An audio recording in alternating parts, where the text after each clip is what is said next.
Tom soutient la puissance de la passion gratuitement sur Utip en matant des pubs ou en faisant des petits dons. Tu peux aussi acheter mes BD auto-édités en ebook et des t-shirts et hoodies de la passion cosmique dans la boutique Chef Otaku. Tous les liens sont dans la description. Que la passion te guide. Ouais. Salutations tête de nage, je suis le chef et bienvenue dans cette petite vidéo. Alors c'est même pas un menu manga, c'est une petite vidéo putaclic pour passer le temps pendant ce confinement de pandémie. Et ça tombe bien, parce que c'est le sujet du jour, le sujet putaclic ultime. Je vais te parler de 4 animés qui parlent de pandémie. Voilà, ça n'a aucun intérêt, mais c'est rigolo, donc je vais le faire. Voilà, alors pourquoi que 4? Parce qu'en fait j'en connais que 4. Bon, j'en connais plein de noms, mais j'en ai réellement que lu ou vu que 4. Enfin, j'ai lu des animés, des mangas, t'as compris ce que je voulais dire. Donc je vais te présenter 4 mangas avec des pandémies, parce que c'est sympa. Pouce bleu. Cabaneri of the Iron Fortress. Durant la révolution industrielle, une mystérieuse pandémie frappe le monde et ne tarde pas à se répandre jusqu'aux confins de l'Orient, même dans l'île souveraine de Minamoto. Les personnes elles-mêmes infectées, ou mordues par d'autres humains infectés, sont transformées en cabanés, redoutables morts-vivants avides de sang dont l'extermination est extrêmement difficile, parce qu'en fait ils ont plus ou moins des cœurs recouverts de métal, et du coup c'est chaud pour les tuer avec des armes normales, tu vois, genre avec des couteaux ou des fusils c'est chaud. Du coup les humains après, ils se cachent dans des villes plus ou moins fortifiées, blindées, avec des gros trains pour les relier les unes aux autres, tu vois, c'est stylé. Et en fait, un jour, il y a la ville de Ayajiro, là, la station d'Ayajiro, qui en fait est attaquée par des cabanés. Et du coup, c'est chaud en fait. Et du coup, il y a un jeune mécanicien qui s'appelle Ikoma, qui prend son courage à deux mains et choisit de défendre contre l'envahisseur. Sauf qu'il est blessé et à un moment, il va se transformer en zombie. Puis en fait, non, il trouve un moyen de pas devenir un zombie. Du coup, ça devient un cabaneri, c'est-à-dire c'est un homme, à moitié zombie.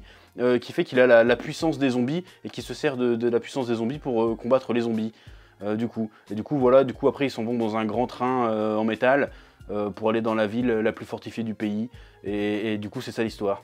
Alors cet animé, je l'ai pas vu en entier, mais c'était plutôt stylé quand même. Mais il a pas eu trop de succès. Pourquoi? Parce qu'en fait, c'est un animé qui essayait clairement de surfer sur la formule Shingeki no Kyojin. Alors, il y a eu une période, il y a 3-4 ans, où il y avait tout plein de mangas et d'animés qui essayaient de surfer. Bon, animés moins, mais des mangas, j'en ai lu plein, j'en avais parlé dans les lectures du chef, qui essayaient de surfer sur le côté invasion, catastrophe, confinement. C'était sympa, c'était bien fait, mais... vu que les gens ont vu la carabistouille, ont dit c'est un espèce de sous SNK, alors que c'est très bien, pris tout seul c'est très bien quand même. Ils ont dit bah non, on va pas trop le regarder, donc ça a pas vraiment cartonné, et je suis même pas sûr qu'il y ait eu une saison 2 depuis. Parce qu'en fait tu regardes le délire. L'histoire commence, c'est dans une ville confinée, parce qu'il y a des zombies mangeurs d'hommes partout, bon tu remplaces zombie par titan, t'as plus ou moins le même topo. Le héros, c'est plus ou moins un rebelle, bidule chouette, qui se retrouve avec le pouvoir des zombies comme Eren se retrouve avec le pouvoir des titans. Il est secondé ou accompagné par une petite meuf mignonne et badass, hashtag Mikasa Wish. Ça ressemble vachement, hein, tu rajoutes juste le côté... En plus il y a aussi le côté steampunk post-apocalyptique, supposé, hein, comme dans l'attaque des titans. Voilà, c'était un espèce de l'attaque des titans. Et du coup les gens ils voulaient voir l'attaque des titans en fait, ils voulaient pas voir juste des zombies. Parce que en fait tu reprends la formule de l'attaque des titans avec simplement des zombies, c'est un truc de zombie classique en fait. Du coup c'est pas forcément ce qu'il y a de plus intéressant. Parce que le délire de zombies c'est quand même un truc vachement occidental, tu vois.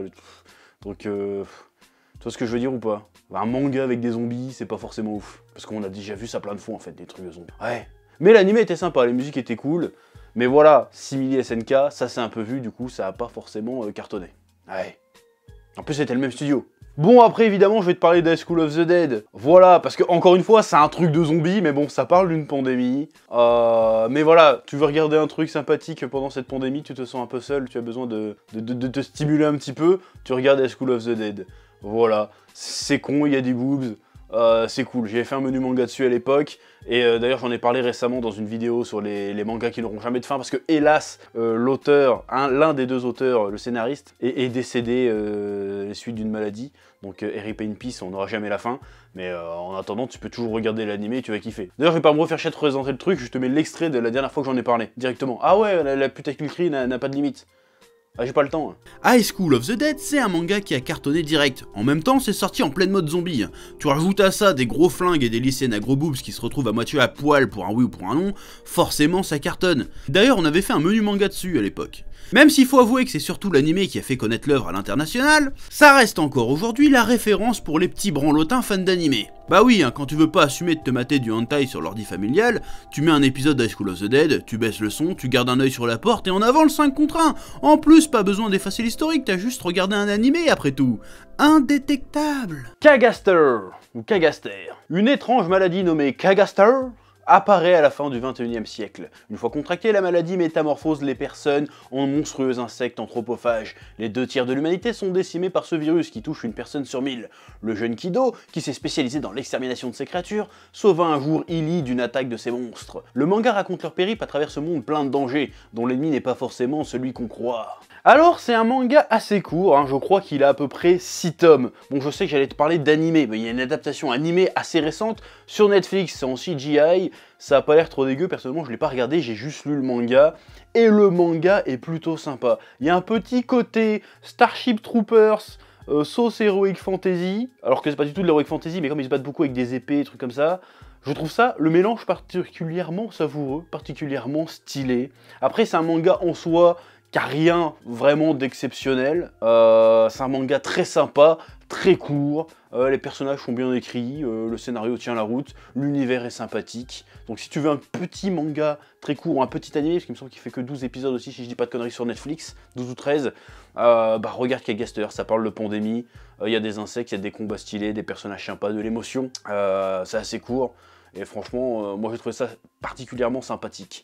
Surtout niveau dessin, je trouve que la patte de l'auteur ou de l'autrice, je sais plus si c'est un homme ou une femme, sur ce manga est particulièrement jolie. J'aime beaucoup le trait, est un peu arrondi, un peu... Le trait est sympathique, le trait est sympa.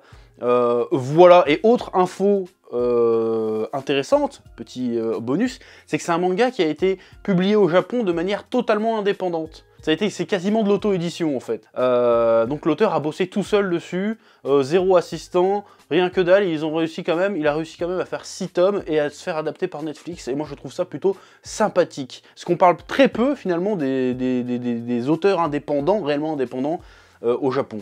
Est-ce que c'est marginal? Est-ce que ça existe? En fait, on sait pas en fait. Faudra en parler un jour de ça, se renseigner dessus, ça pourrait être intéressant. Ouais. Et enfin, Devilman Crybaby. Oui, je sais ce que tu vas me dire. Devilman, ce n'est pas un truc avec une pandémie.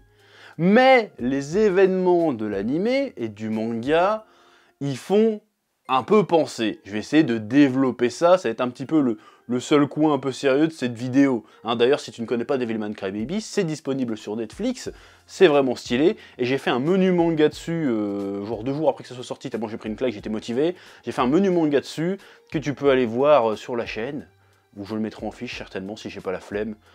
Voilà, mais avant, de quoi qu'est-ce que ça parle Devilman du coup? Dans cette série, Akira Fudo est informé par son meilleur ami Ryo Asuka que l'ancienne race des démons prenant possession du corps des humains pour les posséder est revenue sur Terre pour la reprendre. Croyant que la seule façon de vaincre le démon est de prouver leur existence aux humains, Ryo suggère à Akira de l'accompagner pour voir des démons prendre possession d'humains. Fusionnant lui-même à Amon, le seigneur des démons, Akira se transforme en Devilman, un être humain ayant les pouvoirs d'un démon tout en conservant son propre cœur. En gros, c'est le petit résumé vite fait. Alors donc, pourquoi j'ai décidé de te parler de Devilman? Parce qu'en fait, spoiler, à un moment donné de l'animé, l'existence des démons est révélée aux humains. Et en fait, les humains deviennent totalement parano parce qu'ils savent, ils pensent, ils sont persuadés que les démons peuvent se cacher dans n'importe quel humain partout. Du coup, les gouvernements, les gens, les forces de l'ordre réagissent comme s'il s'agissait d'une pandémie, c'est-à-dire qu'ils balancent des quarantaines, des couvre-feux, interdiction de sortir. Mais il y a des gens, ils en ont rien à foutre. Ils sortent quand même dans les rues, soit parce qu'ils s'en battent les couilles, ils décident de pas croire le gouvernement, parce qu'ils croient pas que les démons existent, soit ils sortent en bande pour aller racketter et piller des trucs, soit ils sortent pour aller lyncher des gens qui sont persuadés d'être des démons. Donc c'est la grosse méga merde. Cet animé, en fait, il faudrait peut-être pas que tu le regardes en ce moment, cet animé-là, parce que ça va te mettre une balle, ça va te déprimer, ça va te foutre un seum monumental. Et le héros, au milieu de tout ça, Akira Fudo, tout Devilman qu'il est, il est totalement impuissant par rapport à cette situation-là. Il essaye de montrer, regardez, on peut vivre ensemble, les hommes et les démons, arrêtez de vous battre, il arrive. Il chiale, il fait non, faites pas les cons, respectez les consignes, attendez que ça passe, machin, personne l'écoute. Et du coup, c'est la giga merde. C'est comme si finalement, le virus qui allait tuer l'humanité, bah, c'était la peur au final. Ouais, c'est ça en fait le problème. Et là, j'ai l'impression qu'on est sensiblement en train de vivre un truc pareil. La peur va nous tuer en fait. C'est pour ça qu'il faut le remède contre la peur, c'est l'amour et la compassion. Aimez-vous les uns les autres. Non, j'y crois pas du tout, on est baisés. Non, en vrai, pendant 2 secondes, t'as cru que j'étais sincère? Non, en fait, non. J'essaye de te convaincre, mais j'y crois pas en fait. Je crois qu'on se dirige vers un Devilman. On va finir comme dans Devilman, et c'est chaud en fait. Donc en attendant, mets un pouce bleu et abonne-toi quand même. Parce que ça serait dommage. Hein, on va rigoler un peu quand même. Ouais. Eh oh, tu vas pas te barrer comme ça, hein? Tu vas laisser un pouce bleu?